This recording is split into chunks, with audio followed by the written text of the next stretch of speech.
السلام علیکم ورحمۃ اللہ وبرکاتہ۔ الحمدللہ والصلاة والسلام علی رسول اللہ، اما بعد، اعوذ باللہ من الشیطان الرجیم، بسم اللہ الرحمن الرحیم۔ قل هل يستوي الذين يعلمون والذين لا يعلمون۔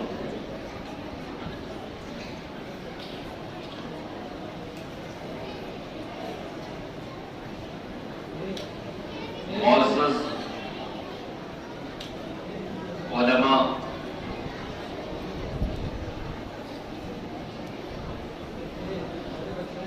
قابل قدر جماعت اہل حدیث واپی اور مدرسہ سراج العلوم کے ذمہ داران،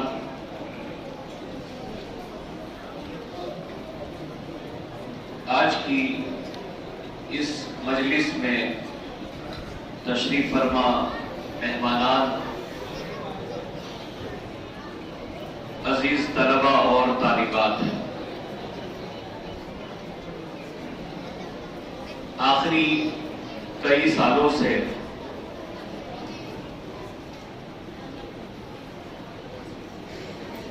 واپی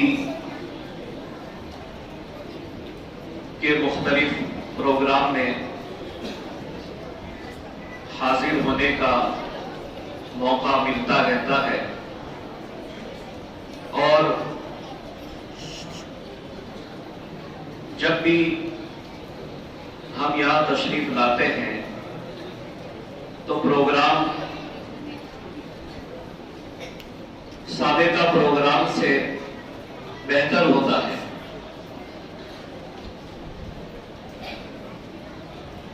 آج جو کچھ ہم نے سنا بچوں کی زبانی، چاہے عربی تقریر ہو، گجراتی ہو، انگریزی زبان میں ہو، اردو میں ہو، بچوں نے جو مکالمات پیش کیے، جو نظمیں پیش کی، قابل تعریف ہے، اور میں مبارکبادی پیش کرتا ہوں مدرسہ کے منتظمین جو اس ادارے کو بہترین انداز میں اپنی مسئولیت، اپنی ذمہ داری کو سمجھتے ہوئے ادارے کو ترقی کی طرف لے جا رہے ہیں۔ اسی طریقے سے جس طریقے سے بچوں نے پروگرام پیش کیا، جامعہ اور اس مدرسہ کے اساتذہ کی اور طلباء کی محنت کا، کوششوں کا، جد و جہد کا واضح ثبوت ہے۔ اللہ تعالیٰ اس ادارے کو ترقی عطا فرمائے، اور جو بھی ہمارے احباب، جماعت اہل حدیث واپی کے ہمارے ساتھی، ادارے کے منتظمین، اساتذہ کی جو خدمات ہے، اللہ تعالیٰ اس کو قبول فرمائے۔ دیکھیے، دو تین بات میں رکھوں گا، اس سے پہلے میں کچھ باتیں عرض کر دوں کہ کوئی بھی جو ادارہ چلتا ہے، کوئی بھی جو مدرسہ چلتا ہے، اس مدرسہ کی کامیابی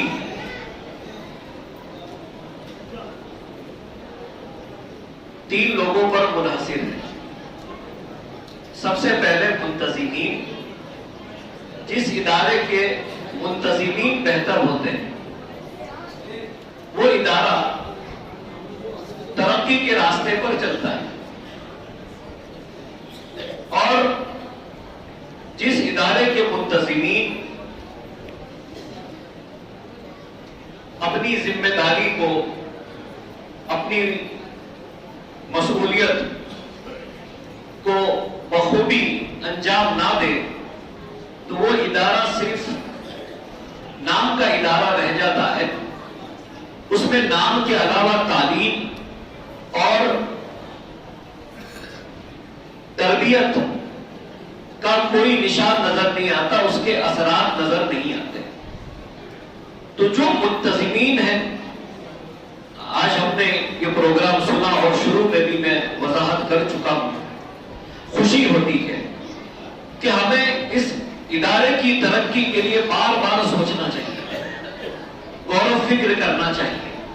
جتنا ہم بہتر بنا سکے اس کو بہتر بنانے کی کوشش کرنا چاہیے. کیونکہ منتظمین جو وقت دیتے ہیں اس کے پیچھے انہیں یہ سمجھنا چاہیے کہ یہ جتنے بچے یہاں پڑھ رہے ہیں، جتنے بچے یہاں تعلیم حاصل کر رہے ہیں، یہ ہماری آخرت کی نجات کا ذریعہ ہے. ایسا نہیں ہے کہ جیسا حدیث میں کہا گیا خیرکم من تعلم القرآن وعلمہ، کہ جو قرآن کو سیکھے اور سکھائے وہی سب سے بہتر ہے. صرف یہیں تک محدود نہیں ہے. جو منتظمین جن کی اپنی محنتیں ہوتی، جن کو اس بات کی فکر لاحق ہوتی ہے کہ مدرسے کے اخراجات کیسے پورے کرنے ہیں، وقت پر اساتذہ کو تنخواہ کیسے پہنچانی ہے، بچے جو ادارے میں پڑھ رہے ہیں ان کی تعلیم تربیت کا کس طریقے سے خیال رکھنا ہے، ان کے لیے کیا انتظام کرنا ہے. تو یہ بہت بڑی کامیابی ہے منتظمین کے لیے کہ ان کی آخرت بن رہی ہے. جس طریقے سے پڑھنے والے بچے اور پڑھانے والے اساتذہ ان کا ذکر حدیث کے اندر آیا ہے، اسی طریقے سے منتظمین کے لیے بھی یہ صدقہ جاریہ ہے. اور میں سمجھتا ہوں جس آدمی کو جو ذمہ داری دی گئی ہے، اگر وہ اپنی ذمہ داری کو سمجھ لے اور اس کے لیے صرف سب سے بڑی بات یہ ہے کہ دیکھو یہ جو بچے پڑھ رہے ہیں، یہ جب تک تعلیم حاصل کریں گے اور تعلیم حاصل کرنے کے بعد بھی جو کچھ انہوں نے آپ کے اس مدرسے میں سیکھا ہے، جو کچھ انہوں نے یہاں پر تعلیم پائی ہے، تربیت حاصل کی ہے، مرتے دم تک اس کا اجر و ثواب آپ کو ملے گا، کیونکہ آپ نے ان کو تعلیم حاصل کرنے کا موقع عنایت فرمایا. اسی طریقے سے اساتذہ جو محنت کرتے ہیں، ان کے لیے جو کوشش کرتے ہیں، اس کا بھی اجر و ثواب منتظمین کے لیے ہوتا ہے.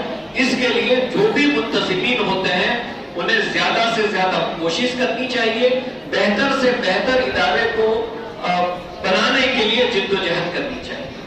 ادارے کی دوسری کامیابی ہوتی اساتذہ سے.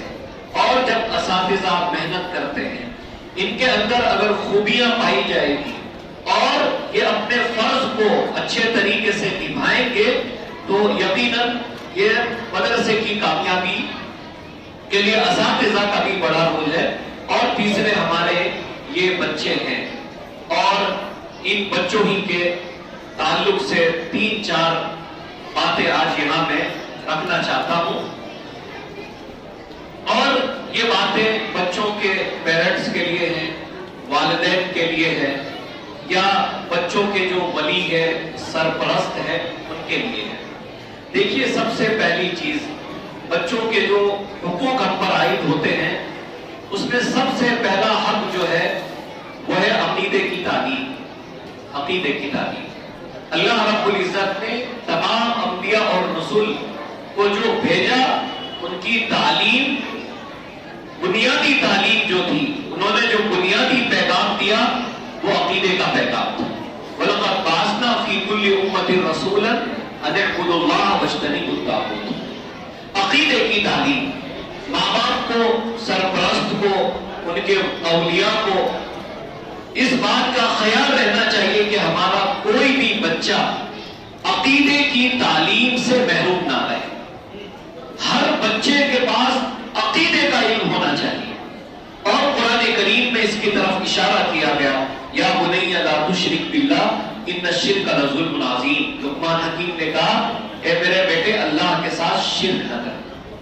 بنیادی تعلیم عقیدے کی تعلیم. ابراہیم علیہ السلام کی دعا جو میں کئی بار یہاں دہرا چکا ہوں اور پھر آج بھی دہراتا ہوں، کہا وَجْنُبْنِي وَبَنِيَّ أَن نَّعْبُدَ الْأَصْنَامَ. ہم بہت ساری دعائیں کرتے ہیں اپنے بچوں کے لیے، لیکن شاید یہ دعا بہت کم ماں باپ ایسے ہیں جو کرتے ہوں گے. کیا کہا ابراہیم علیہ السلام نے؟ وَجْنُبْنِي وَبَنِيَّ أَن نَّعْبُدَ الْأَصْنَامَ، کہ اللہ تعالیٰ مجھے اور میرے بچوں کو بتوں کی عبادت سے بچانا. یہاں ایک بنیادی بات جو اس آیت کریمہ میں ہے، ایک کہ دیکھیں ابراہیم علیہ السلام نبی ہونے کے باوجود اور ان کو تنے تنہا اس امت کا امام قرار دیا گیا. اکیلے ان کو امت کہا گیا اور ان کو امام التوحید کہا گیا. اس کے بعد بھی ابراہیم علیہ السلام اپنے لیے یہ کہتے تھے اللہ مجھے بچانا. یہ چیز ہمیں یہ تعلیم دیتی ہے کہ انسان کو اپنی عبادتوں کے معاملے میں دھوکے میں نہیں رہنا چاہیے کہ میں 5 وقت کا نمازی ہوں، میں بہت پرہیزگار ہوں، میں بہت عبادتیں کر رہا ہوں، میں کبھی بہک نہیں سکتا، میں کبھی ضلالت گمراہی کے راستے پر نہیں جا سکتا ہوں. ابراہیم علیہ السلام امام التوحید تھے، لیکن اپنے لیے دعا کرتے تھے اللہ مجھے تو شرک سے بچا. اپنے بچوں کے لیے بھی یہ دعا کرتے تھے. ہم اور آپ سوچیں کہ ہم اگر اپنے بچوں کو سب کچھ فراہم کر دیں، سب کچھ بچوں کو ساری سہولیات دے دیں، بچوں کو اعلیٰ سے اعلیٰ تعلیم دے دیں، لیکن اگر ہمارے بچے اگر ان کی موت شرک پر ہو جائے، اگر ان کی موت توحید پر نہ ہو، تو ہم نے جو اپنی زندگی میں جو کچھ خرچ کیا ہے، جو کچھ ان کی تعلیم پر لگایا، اس کا کیا فائدہ؟ اس کا کوئی فائدہ نہیں. تو میرے بھائیوں یہ دعا ہمیں خود اپنے لیے اپنے بچوں کے لیے بھی کرنی چاہیے. وَجْنُبْنِي وَبَنِيَّ أَن نَّعْبُدَ الْأَصْنَامَ. بچوں کا جو دوسرا حق ہے تعلیم کے متعلق، وہ ہے اچھے اداروں کا انتخاب کرنا. میرے بھائیوں آج یہ بات عرض کر رہا ہوں، دیکھیے ہم پر یہ ضروری ہے کہ ہمارے بچے کسی بھی مدرسہ میں داخلہ لیں یا کسی بھی اسکول میں جائیں، ہماری یہ ذمہ داری بنتی ہے کہ ہم بہترین مدرسہ اور اسکول کا انتخاب فرمائیں. ماں باپ کی ذمہ داری صرف یہ نہیں کہ ان کو بھیج دیا، وہ مدرسے جا رہے ہیں، ہمیں یہ پتا ہونا چاہیے کس مدرسہ میں کیسی تعلیم ہوتی ہے، کس اسکول میں تعلیم کا معیار کیا ہے. اور تعلیم کا معیار، تربیت کا معیار یہ عمارتوں سے ہم طے نہیں کر سکتے کہ فلاں مدرسہ فلاں اسکول اس کے اندر عالیشان بلڈنگ ہے، ان کے کلاس روم میں اے سی لگا ہوا ہے، ہم اپنے گھر بیٹھ کر اپنے بچوں کو دیکھ سکتے وہ کیا کر رہے ہیں. یہ معیار نہیں ہے کسی بھی ادارے کے لیے کہ وہاں کی تعلیم بہت اچھی، یہ معیار نہیں ہے. ہم زیادہ تر عمارتوں کی تعمیر میں لگے ہوئے ہیں اور اونچی اونچی عمارتوں سے، شاندار عمارتوں سے ہم یہ اندازہ لگاتے ہیں کہ یہ اسکول یہ مدرسہ بہتر ہے، لیکن ہم یہ کہتے ہیں کہ جو ادارے، جو مدرسے، جو اسکول شخصیات کو تعمیر کرتے ہیں، وہ اسکول اور وہ ادارے بہتر ہوتے ہیں کہ وہاں پر تربیت کیسی ہو رہی ہے، تعلیم کیسی ہو رہی ہے. تو یہ ہمارا بنیادی فرض ہے ماں باپ کا، ان کے ذمہ داران کا، کہ ہم اس بات کا خیال رکھیں کہ جہاں ہمارے بچے جا رہے ہیں وہاں تعلیم کیسی ہوتی ہے. اس کے لیے ہمیں کوشش کرنا چاہیے کہ ایسے اداروں میں بھیجے، عمارت وغیرہ نہ دیکھیں، آپ یہ دیکھیں کہ یہاں بچے کیسا پڑھتے ہیں، اچھا پڑھتے ہیں. ایک چیز ہمارے یہاں یہ بھی پائی جاتی ہے کہ بہت سارے اسکولوں میں جہاں پر کہتے ہیں فیس جتنی زیادہ ہوتی ہے وہاں کی تعلیم اتنی اچھی ہوتی ہے، ایسا بھی لوگ سمجھتے ہیں.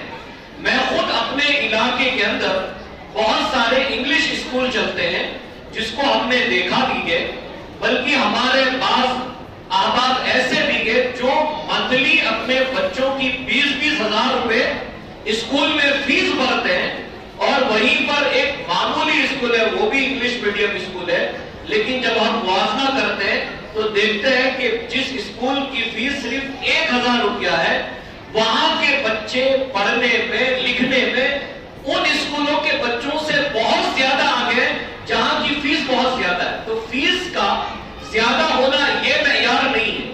تو میرے بھائیوں، یہ بنیادی چیز ہے۔ اب آپ کہیں گے کہ ہم تو جاہل ہیں، ہم کیسے پتا لگائیں کہ کون سی اسکول میں تعلیم بہتر ہوتی، کون سا مدرسہ بہترین تعلیم دیتا ہے؟ تو میرا آپ کو یہ مشورہ ہے کہ جو علماء کرام ہیں آپ ان سے پوچھیں کہ بھئی کس مدرسے میں تعلیم دینا اچھا ہے۔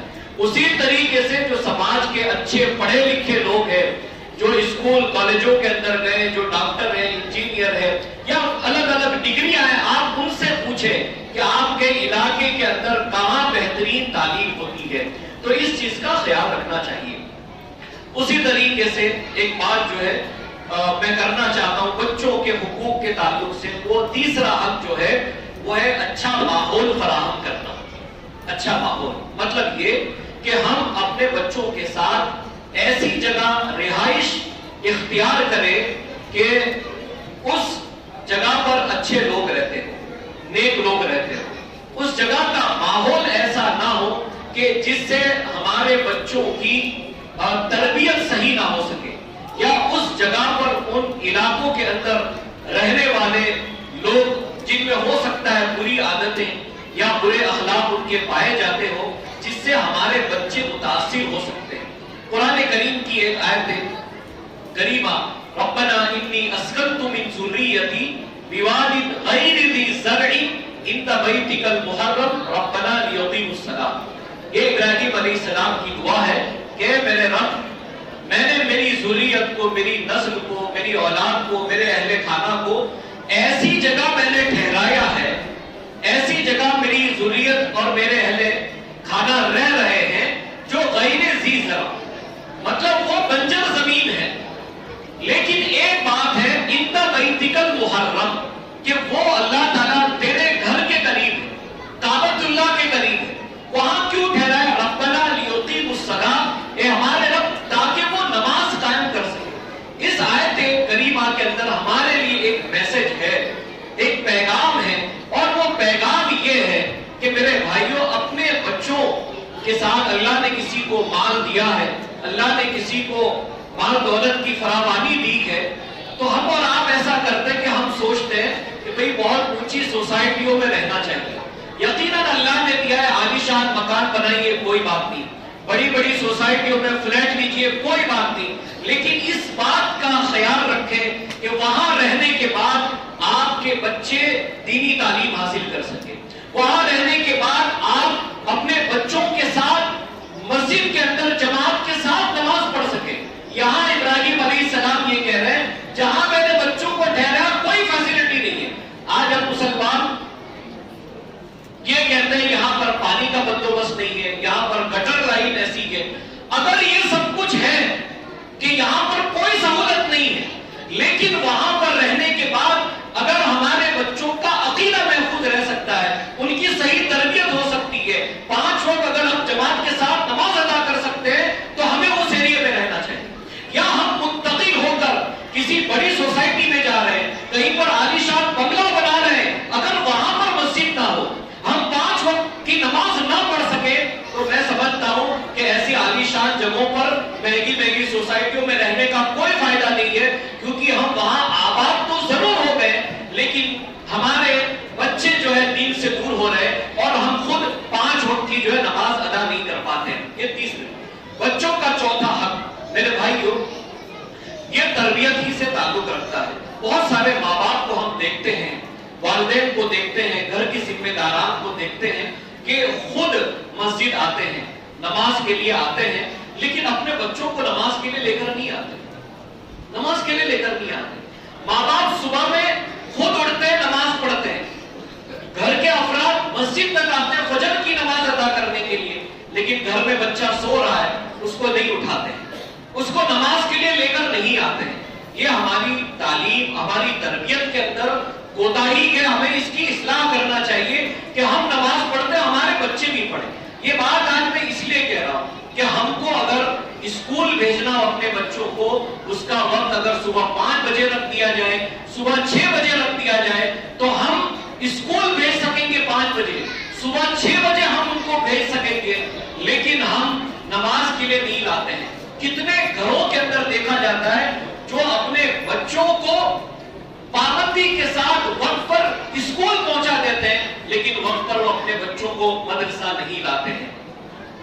اس کے بعد 5واں اور آخری حق جو بچوں کا ہے، اس کو میں آپ کے سامنے رکھ کر اپنی بات کو میں ختم کرتا ہوں۔ قرآن کریم میں اللہ تعالیٰ نے فرمایا، اور آیت کریمہ غور کرنے والی ہے، یا بنی یذہبوا فتحسسوا من یوسف وأخیہ ولا تیأسوا من روح اللہ انہ لا ییأس من روح اللہ الا القوم الکافرون۔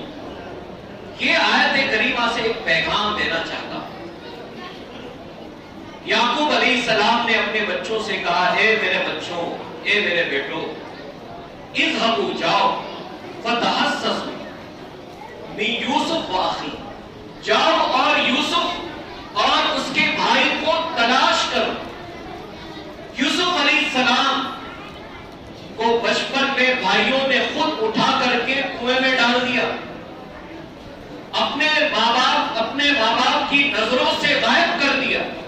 باپ بڑھاپے میں آ چکا ہے اور باپ پریشان ہے کہ اب تک بچے کا پتہ نہیں لگا کہ میرا بچہ یوسف کہاں ہے۔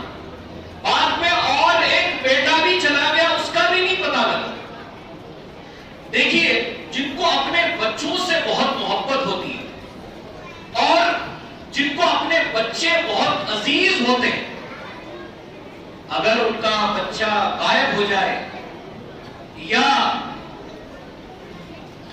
جو مقررہ وقت ہے گھر میں آنے کا کہ بچوں کو اس وقت گھر میں حاضر ہونا چاہیے، رات کے 9 بج گئے 10 بجے، اگر لیٹ ہو جائے تو ماں باپ پریشان ہو جاتے ہیں کہ بچہ کہاں چلا گیا، ڈھونڈو، آس پاس میں رشتہ داروں کو فون کرتے، بھئی بچہ گھر کیوں نہیں آیا، کہاں ہے، ماں باپ کو فکر ہوتی ہے۔ یہاں تک کہ یہ چھوٹے چھوٹے معصوم بچے جو مدرسہ میں آتے ہیں، اس کے بعد اگر وہ وقت پر گھر نہ پہنچے، ماں باپ کو فکر ہوتی ہے، کیونکہ بچوں سے ایک لگاؤ ہے، بچوں کی ایک محبت ہے ماں باپ کے دل میں۔